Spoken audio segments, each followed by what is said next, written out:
Bonjour à tous.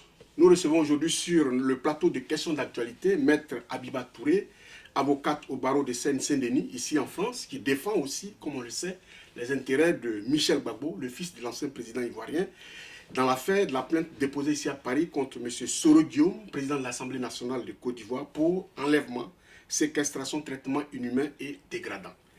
Bonjour, Maître Habiba Touré. Bonjour. Et surtout, merci d'avoir accepté notre invitation pour parler avec nous de cette affaire qui défraie aujourd'hui la chronique entre la Côte d'Ivoire presque et la France. Oh, merci de m'avoir invité. Non, merci beaucoup. Alors, Maître Habiba, avant d'aborder le fond de l'affaire du mandat d'amener délivré le lundi 7 dernier par la juge Sabine Kéris contre M. Soro Guillaume, je souhaiterais, pour nos téléspectateurs, qu'on revienne sur la genèse de cette plainte déposée ici en France, alors que les faits, eux, se sont déroulés en Côte d'Ivoire le lundi 11 avril 2011. Oui, la question est tout à fait pertinente puisque je remarque que beaucoup de gens se la posent, mais pourtant elle n'a rien d'étonnant. Ce n'est pas la première plainte déposée en France sur des faits qui sont intervenus en Côte d'Ivoire. Je rappellerai juste, à titre d'exemple, le dossier Guy-André Kieffer, puisque la disparition de ce journaliste est intervenue en Côte d'Ivoire et la plainte a été déposée en France. Pourquoi? Parce que M. Guy-André Kieffer est un ressortissant français, est un citoyen français, et que les dispositions législatives françaises permettent à un citoyen français, un ressortissant français, de saisir la justice de son pays, même pour des faits intervenus à l'étranger.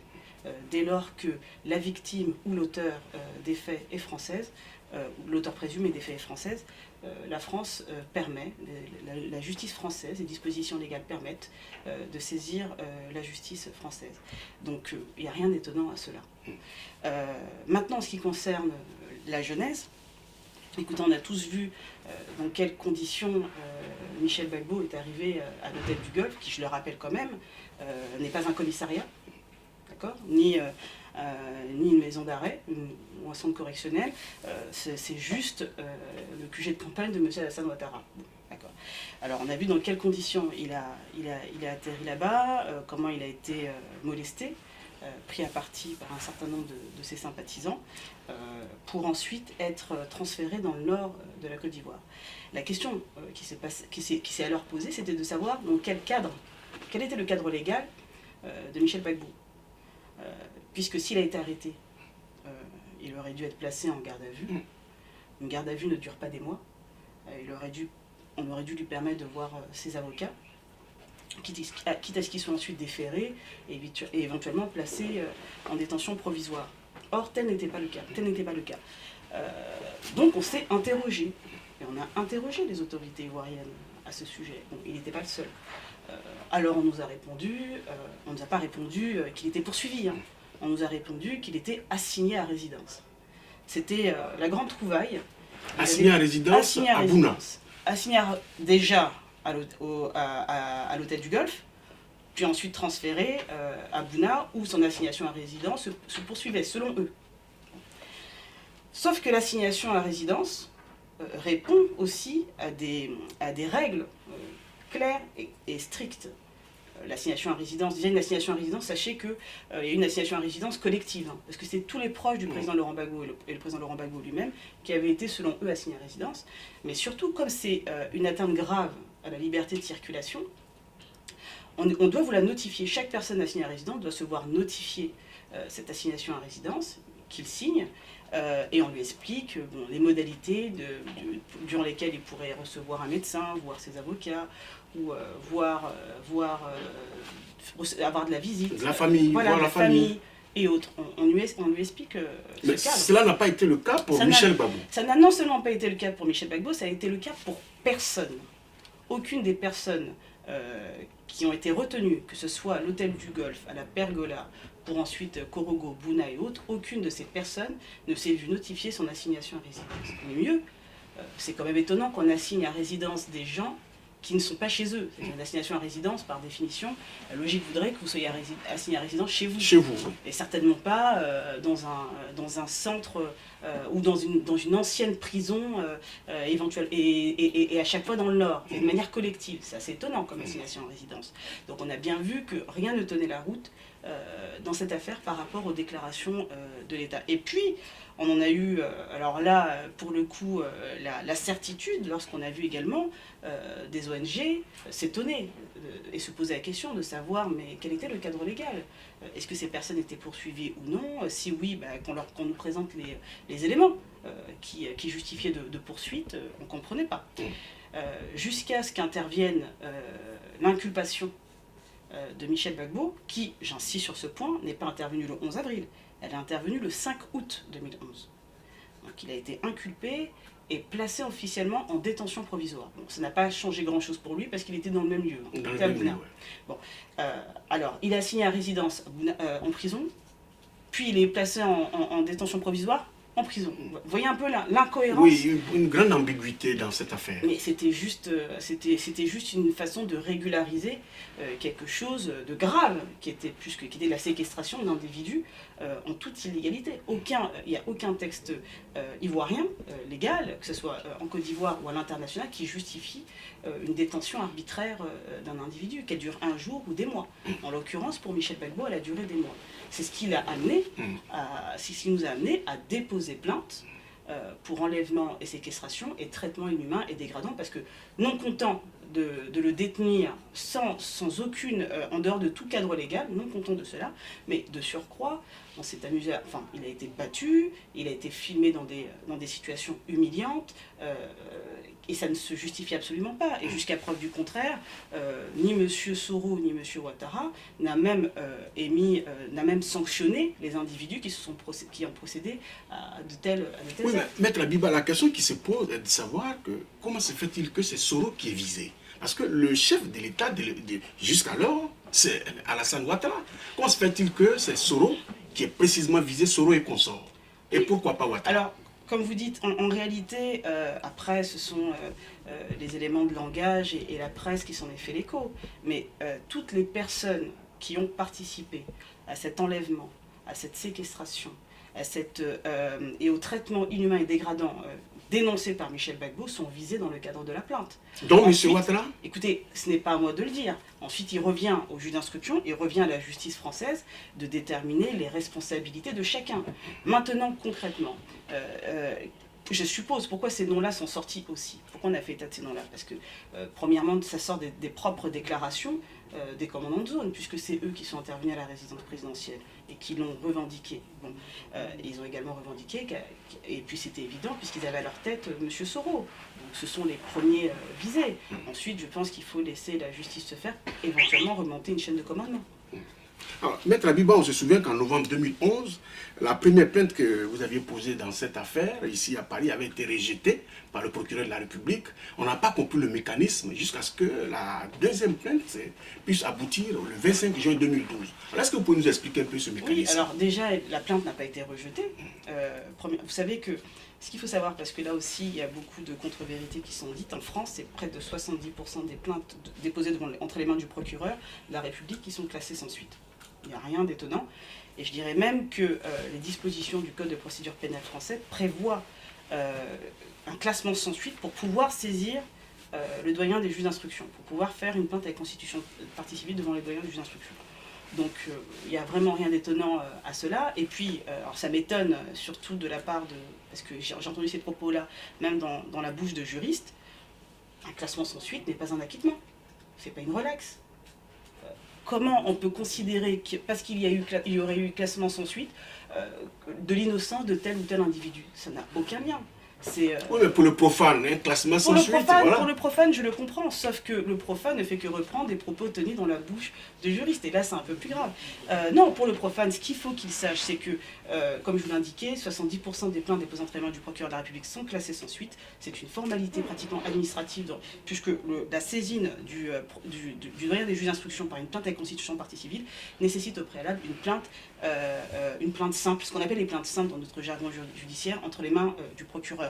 Maintenant, en matière de crime, il nous était possible de saisir directement le doyen des juges d'instruction.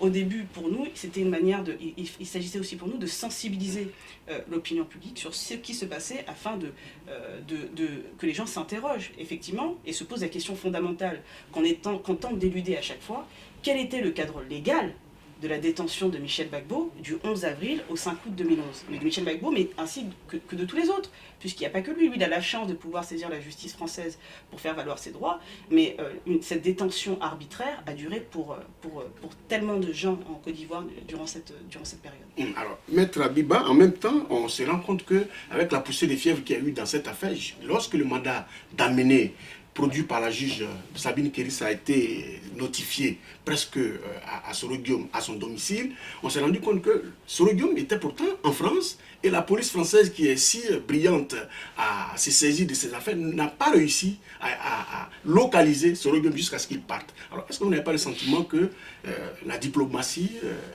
non, a mis sa main dans cette affaire pour qu'il n'y ait pas de clash entre la France et la Côte d'Ivoire? Non, en toute honnêteté, non. Pourquoi? Parce que je pense qu'on prête... nous qui sommes des professionnels du droit et qui avons l'habitude de travailler avec les forces de l'ordre, les forces de police n'ont pas les moyens qu'on leur attribue. Hein. Ce n'est pas, encore une fois, on ne sait pas les services secrets français. Hein.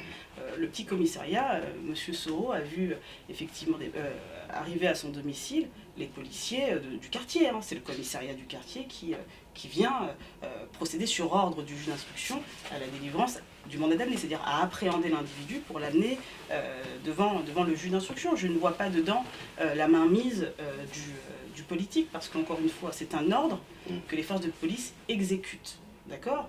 Et cet ordre-là, pourquoi le mandat d'amener est délivré généralement au domicile? Donc c'est le commissariat compétent, les forces de l'ordre compétentes sont les forces de l'ordre du domicile de l'individu qui n'a pas obtempéré ou qui n'a pas exécuté une convocation qui lui a été remise.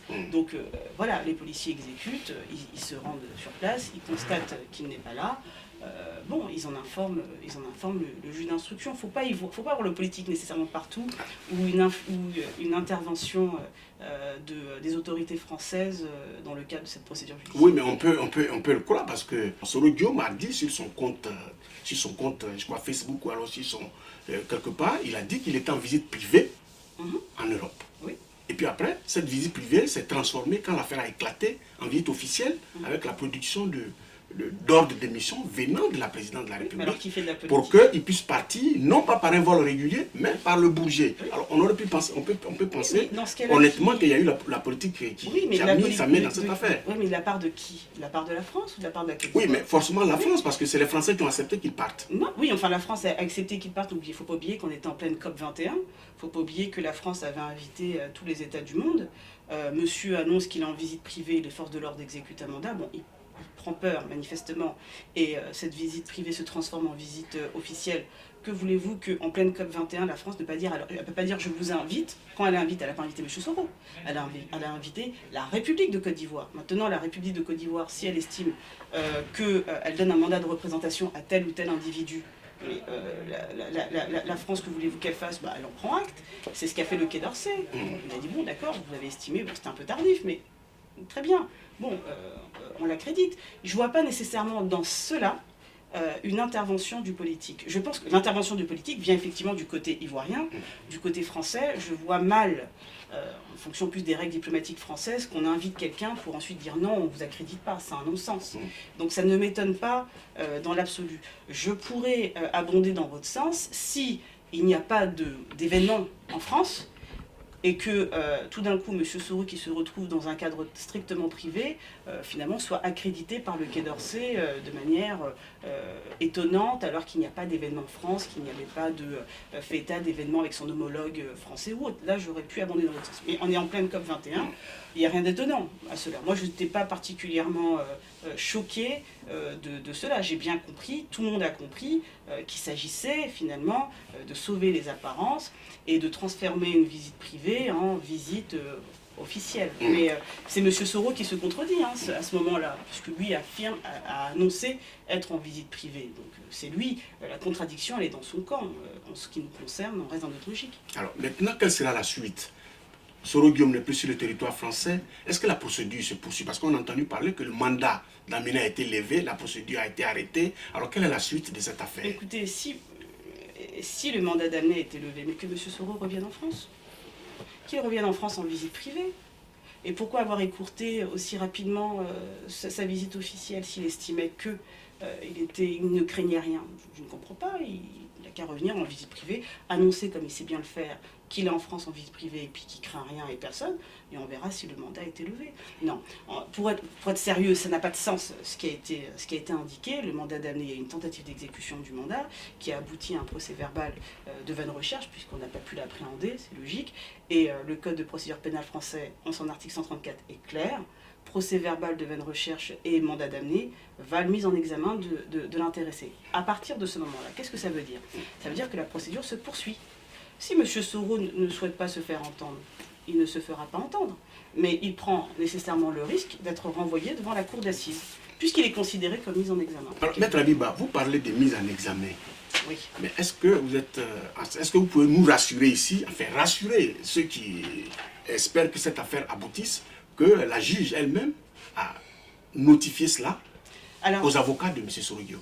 Oui, non, mais alors, bon, là aussi, faut revenir à la procédure pénale française. D'accord? Que dit la procédure pénale française? Elle dit, lorsqu'il y a une plainte avec constitution de partie civile, le juge entend les différentes parties. Elle entend la partie civile elle-même et elle entend les personnes mises en cause ou alors les éléments de son dossier qui lui laissent à penser que telle ou telle personne aurait pu commettre des crimes ou des délits. Bon.